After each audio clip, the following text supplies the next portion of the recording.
d'impudicité, de l'immoralité sexuelle, vagabondage sexuel, femme après femme. C'était un terrain occupé. Gadara était là.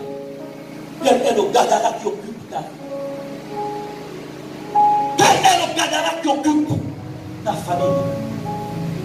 Quel est le Gadara qui occupe tes pensées, ton travail? Quel est? Mais lorsque le Fils de l'homme est apparu dans ma vie, il m'a libéré des chaînes. Il a rétabli son plan originel dans ma vie. Je t'ai créé, c'est pour le mariage. Je ne t'ai pas créé pour aller avec des femmes hors mariage. Je ne t'ai pas créé pour vivre hors mariage. Mais je t'ai créé, c'est pour fonder une famille.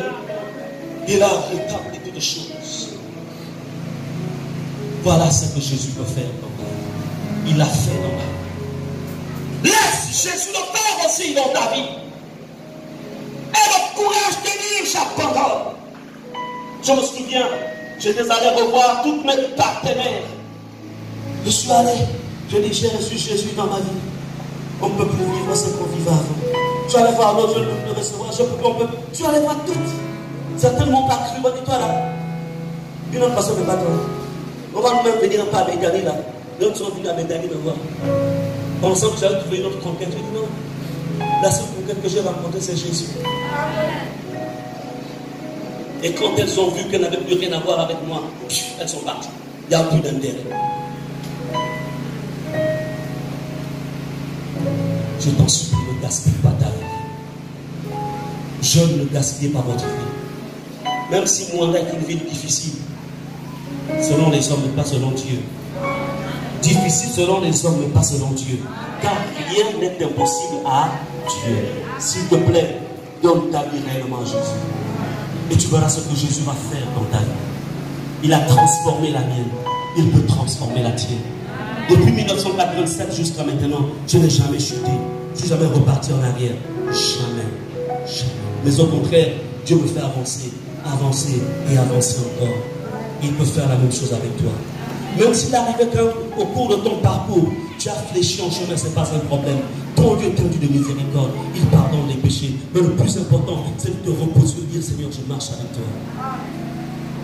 Laisse le plan de Dieu s'accomplir dans ta vie. Et parce que j'ai été servi avec Dieu, aujourd'hui le mariage est rentré dans ma famille. Tous mes petits frères, tous se marient. À cause de qui? À cause de moi. À cause de moi. Ils ont vu. S'il te plaît, ne blague pas avec Jésus. J'aimerais te dire ce matin, tu es un apôtre dans ta famille. Tu es un apôtre. Répète, je suis un apôtre. Tu es un apôtre. C'est toi qui apportes la lumière dans ta maison. Tu apportes le flambeau de la vie dans ta maison. Bien-aimé, regardez ce qui va se passer lorsque Jésus entre dans le territoire de ce possédé de Gadara. Tout de suite, le démon lui dit, le maître de cette vie, attends, tu viens faire quoi ici? Tu viens faire quoi ici? Ça, c'est mon territoire. Tu viens faire quoi? Non, attends. C'est vrai, tu as eu le concours, on t'a affecté dans telle administration. Mais attends, tu viens faire quoi ici? Vous comprenez? Tu viens faire quoi dans cette nouvelle administration? D'ailleurs, qui est ton mentor? C'est qui? Il faut conquérir. Tu viens faire quoi? Attends, tu veux commencer le business, les affaires. Tu viens faire quoi dans le domaine du commerce? Tu viens faire quoi? Les chrétiens, c'est la prière, c'est la Bible, la prière, mais toi, tu viens faire quoi? Tu dis seulement, moi, le type de chrétien, je suis un conquérant. J'ai déjà conquis la vie, maintenant j'ai conquis d'autres espaces. L'économie, j'ai conquis. Attends, tu viens faire quoi dans le mariage? Dans ta famille, il n'y a jamais eu mariage. D'ailleurs, quand il y a mariage, après sa fille par divorce, tu veux faire quoi ici? Je dis, moi là, je suis un cas, une autre espèce. Si ils n'ont pas réussi, moi je vais réussir parce que j'ai Jésus. Ce que je veux vous faire comprendre, c'est qu'en fait, lorsque vous mettez les pieds dans un territoire occupé, il y a réaction des esprits qui garder ce territoire. C'est pourquoi vous remarquerez que quand les gens vivent par exemple dans le concubinage, tout était bon. Mais quand ils sont dans le mariage, les problèmes commencent. Pourquoi? Parce qu'il y avait des forces anti-mariage qui sont dans la famille, qui ne veulent pas que le mariage soit légalisé dans la famille. Et quand il y a un mariage, ces forces se lèvent. Parce qu'il est mieux qu'il y ait de l'impureté, de l'impudicité. Il y a des forces qui ne veulent pas que les gens aient le BPC ou le bac. Tu t'arrêtes seulement à la classe de CM. Quand tu as le bac, les problèmes commencent. Déjà à partir de la classe de terminale, les problèmes commencent. Pourquoi? Parce que tu as mis pied sur un territoire. Le territoire de l'excellence. Et ce matin, tu vas dire à toutes ces forces, au nom de Jésus, vous êtes chassés. Je les chasse. Quand vous arrivez quelque part, la leçon que vous devez retenir, c'est celle-ci. Quand vous arrivez quelque part, ne vous mettez pas d'abord au travail. Parallèlement, prenez possession des lieux. Prenez possession des lieux.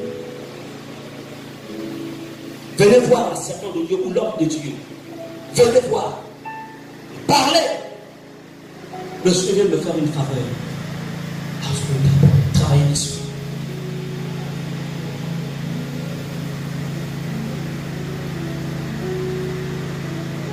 La Bible dit, au verset 9,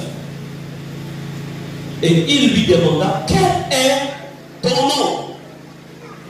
Quel est ton nom? Légion, car nous sommes plusieurs. Légion. Car nous sommes plusieurs. Prier, c'est bien. Jeûner, c'est bien. Mais la guerre, c'est mieux. La guerre spirituelle, bien sûr. Car les armes avec lesquelles nous combattons ne sont pas charnelles, mais elles sont puissantes par la vertu de Dieu. Bien-aimés, la valeur spirituelle d'un territoire.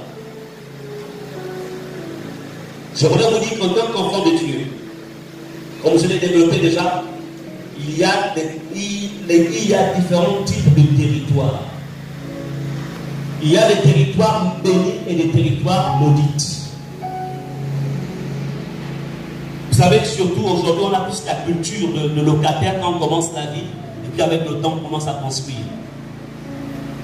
N'allez jamais dans un secteur, un quartier, où n'acceptez jamais même un sol, un terrain qui vous est donné, sans pourtant que vous ne connaissiez l'histoire de ce terrain. Qui était à l'origine de ce terrain? Est-ce que sur ce terrain, on dansait par exemple des rites? Quels sont les rites qui sont employés ici en Rwanda? Le Njobi. Est-ce que sur ce territoire-là, sur ce terrain, est-ce qu'il y avait des danses traditionnelles et des initiations qui se faisaient là? Un endroit comme ça, même si vous venez payer le terrain, c'est un endroit qui est miné. Il faut d'abord déminer l'endroit. Même si vous payez l'endroit, si vous n'avez pas déminé l'endroit, et Dieu va vous dire de prendre. Parce que ce ne sont pas tous les temps, ce ne sont pas toutes les guerres dans lesquelles tu vas t'engager si Dieu n'est pas avec toi que tu vas les gagner. Aujourd'hui, les gens n'ont plus en fait la connaissance des choses spirituelles. Il a par exemple 3 millions dans la poche. Bon, il voit un terrain qui est libre là-bas, ça fait peut-être 15 ans que le terrain est là. Et la personne cherche le propriétaire du terrain, il va donner par exemple les 3 millions, je veux prendre le terrain. Tu connais l'histoire de ce terrain? Tu sais ce qui a été enterré là-dedans? Tu connais comment les propriétaires, comment ils sont finis? Tu connais? Est-ce que vous comprenez cela? Tu vas venir, tu vas construire et les combats vont commencer à se faire. Donc il faut toujours identifier les territoires. Même chose aussi pour les jeunes, pour les mariages. Tu veux rentrer, tu achètes, tu vois, la soeur là elle est bien, vraiment elle est engagée dans l'église, le frère là est bien, il est engagé dans l'église, quand il prie, le ciel s'ouvre, c'est bien. Mais est-ce que tu es entré dans l'arrière-plan? C'est quoi l'histoire de ce jeune garçon? Est-ce que les mariages tiennent dans cette famille? Oh non, Non, papa, on est en Christ. Parce que avec nous, ça va aller. Ah bon? Mais pourquoi dans les tribunaux là-bas, il y a plein de divorces en instance, des chrétiens? Non, mais la fille là, papa, la fille là, je l'ai même vu en rêve qu'on se marie. Tu connais son arrière-plan? Tu connais? Qu'est-ce qui s'est souvent passé dans sa famille?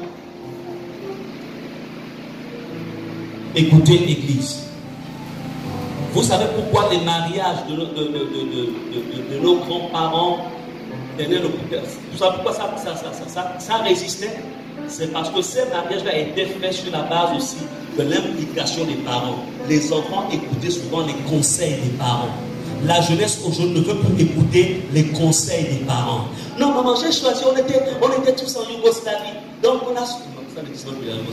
Bon, bref, on a appris là, on s'est aimé depuis fort. Donc on a décidé de se marier. Et il est intello, comment je suis intello, ça va aller. 5 ans plus tard, chrétienne, le mariage c'est un building. Quand tu le construis, c'est pas pour finir. Implique tes parents dans l'acceptation du choix. Implique tes pasteurs dans l'acceptation du choix. Ne fais pas des choses en cachette. Ce que tu vas faire en cachette, là, tu vas le récolter demain. Il ne faut pas suivre quand on est dans les fiançailles, c'est pas dans les nuages. On est dans les nuages. Même si le frère a une bosse terrestre, tu vas voir la bosse. On dit maintenant, ma fille, il a la bosse ici, là. Non. Ça ne pas cacher ça. Tu vois même. Non, ils sont contre mon succès. Ils sont contre mon succès. Contre. Vous savez, je ne voulais pas en fait faire un truc raté. Je vous ai dit que j'avais patienté autant que possible. Quand j'ai rencontré celle qui devait être ma femme, la première chose que j'ai faite, je suis allé voir mes responsables spirituels. Je n'avais rien à perdre. J'avais rien à perdre. Je savais que je devais être le gagnant. Pourquoi? Parce que j'avais consacré ma vie. J'avais consacré ma vie au Seigneur. Je savais que quand tu consacres ta vie, Dieu te réserve le meilleur. Donc, même si mes parents spirituels m'auraient dit que c'est pas bon, je ne me serais même pas fâché. J'aurais dit, ok, il n'y a pas de souci. Bon, ok, je me suis trompé, j'accepte que je me suis trompé. Et puis bon, je vais rester tranquille, attendre le temps de Dieu. Et ensuite, lorsque ils m'ont dit oui, c'est quoi mes parents, les parents aussi l'ont accepté. Si mes parents ne l'auraient pas accepté, je n'aurais même pas bougé. Ils savaient que, en vérité, Dieu était de mon côté et Dieu a besoin du meilleur pour moi. Donc, lorsque mes parents spirituels ont parlé, quand mes parents biologiques ont parlé, c'est là que j'ai déclenché dans le processus du mariage. Est-ce que vous comprenez? Pourquoi? Parce que je ne voulais pas être le genre. Maman, pasteur, c'est ça, mais si moi je ne reconnais plus ma femme. Mon mari, putain, c'est un pasteur, mais je ne comprends pas ce qui se passe. Il court derrière les chantes. Je ne sais pas ce qui se passe. C'est maintenant les chantes. C'est maintenant sa collaboratrice secrétaire qui est maintenant partout dans les voyages. Abomination. Pourquoi? Parce que tout simplement, tu as choisi l'onction. Tu as choisi la beauté. Tu as choisi le physique. Tu ne t'es pas référé à des parents qui t'ont accouché. Je ne commettais pas cette erreur. C'est pas en vain que Dieu vous a donné un père et une mère. L'église n'existe pas d'aujourd'hui. Depuis la Bible, parce que vous avez vu dans la Bible, la Bible dit que lorsque Isaac devait se marier, c'est son père Abraham qui a dit, va dans mon qui a envoyé son serviteur dans son village, il a dit, va me prendre une femme là-bas pour mon fils. Est-ce que vous comprenez cela? La rigueur. Et vous, parents chrétiens nés de nouveau, un enfant qui vient vous imposer son choix, tu dis, je n'avance pas avec toi. Tu m'as ignoré, mais seulement on va voir. Je ne sors pas 5 francs. Je ne sors pas 5 francs. Vas-y, on va voir ce moment. Il est temps que la rigueur, la discipline et l'autorité reviennent dans la maison de Dieu et sur le plan familial. Il est temps. Il est temps, s'il vous plaît. Il faut qu'on récupère à nouveau le terrain de l'autorité. Est-ce qu'on est ensemble? Amen.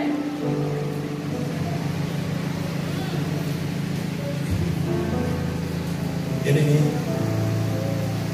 tu veux savoir que tu es dans une servitude? Regarde seulement ta vie. Regarde seulement ta vie. Qu'est-ce qui ne marche pas? Qu'est-ce qui est bloqué? Regarde ton engagement dans l'église. Pourquoi tu traînes les pas? Pourquoi tu es découragé? Pourquoi? Regarde l'état de ta santé. Pourquoi? Regarde tes affaires. Qu'est-ce qui se passe? Regarde les études. Si ton cœur n'est pas satisfait, sache qu'il y a un intrus. Il faut le chasser ce matin. Alléluia. Nous avons le pouvoir. Nous avons le pouvoir et l'autorité. Dieu, je suis à la fin de mon message. Le Seigneur ne nous a pas sauvés pour être des esclaves. Il ne nous a pas sauvés pour souffrir. Il ne nous a pas sauvés pour demeurer dans la vie difficile. Il nous a sauvés. C'est pour que les choses changent. À travers ta vie, quand les gens verront le changement en toi, ils auront besoin de suivre le Jésus que tu as rencontré. Lorsque les païens se plaignent et que toi tu ne te plains pas, vous vivez la même situation, tu dis, mais ta force vient d'où? Tu diras, mon espérance est dans le Seigneur. Je sais que ça changera. Inclinons nos têtes.